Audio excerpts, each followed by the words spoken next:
नमस्कार, मी स्नेहल चौधरी. आपण पाहतात LS मराठी. पाहूयात काही महत्त्वाच्या घडामोडी. नागपुरात आल्यास संघस्थानी जाऊन नतमस्तक व्हा. रवी राणांचा उद्धव ठाकरेंवर निशाणा. अमरावतीत हनुमान चालीसा पठणाचं ठाकरेंना निमंत्रण. नीलम गोरेंनी हा मानभावीपणा बंद करावा. गिरिजा राऊत प्रकरणावरून सुषमा अंधारेंची नीलम गोरेंवर टीका. गोरे महिलांच्या प्रश्नांवर फक्त राजकारण करतात, अंधारेंचा हल्ला.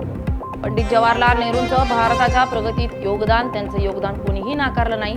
संजय राऊतांच्या टीकेला दीपक केसरकरांकडून प्रत्युत्तर. आषाढी वारीत लाखो वारकरी पायी चालत असताना सुरक्षिततेचा मुद्दा पुन्हा ऐरणीवर. माऊलींच्या पालखी सोहळ्यात अनेक वाहनांवर अल्पवयीन चालक असल्याचं समोर. नाशिकच्या बांधकाम भवन बाहेर ठेकेदारांचं आंदोलन. क्लब टेंडरिंग रद्द करावी यासाठी ठेकेदार आक्रमक. शासनाच्या सोयीने आणि अधिकाऱ्यांच्या मर्जीनं काम होत असल्याचा आरोप. पेपरफुटी प्रकरणात आतापर्यंत 7 ते 8 लोकांना अटक. SIT मार्फत अनेक ठिकाणी चौकशी आणि कारवाया सुरू.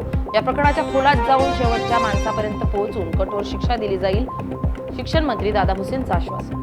नाशिकमधील बहुचर्चित शालार्थ ID घोटाळ्यात नवा धक्कादायक खुलासा. शालार्थ ID साठी बनावट मान्यता मिळवून देण्याच्या बदल्यात प्रत्येकी 4.5 लाख रुपये घेतल्याची आरोपीची कबुली. शिक्षण विभागात एकच खळबळ. कोल्हापुरात महापुरानं पंचगंगा बंधारा गेला वाहून. बंधाऱ्याच्या दक्षिणेकडील भाग पुराच्या प्रवाहात वाहून गेल्यानं संपूर्ण बंधाऱ्याच्या सुरक्षिततेवर प्रश्नचिन्ह निर्माण. प्रशासनाच्या निष्काळजीपणामुळे शिरोळच्या शेतीसह पिण्याच्या पाण्यावर संकट.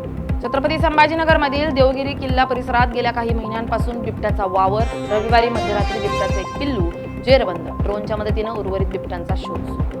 वाशिमच्या यवतामध्ये शेतकऱ्याच्या बोरवेलची तोडफोड. बोरवेलमध्ये मोटर पंप कापून टाकला. आता दगड टाकून बोरवेल बुजवण्याचा प्रयत्न. आरोपीवर कठोर कारवाईची मागणी. या होत्या काही महत्त्वाच्या घडामोडी. पाहत राहा LS मराठी, सत्याची नवीन.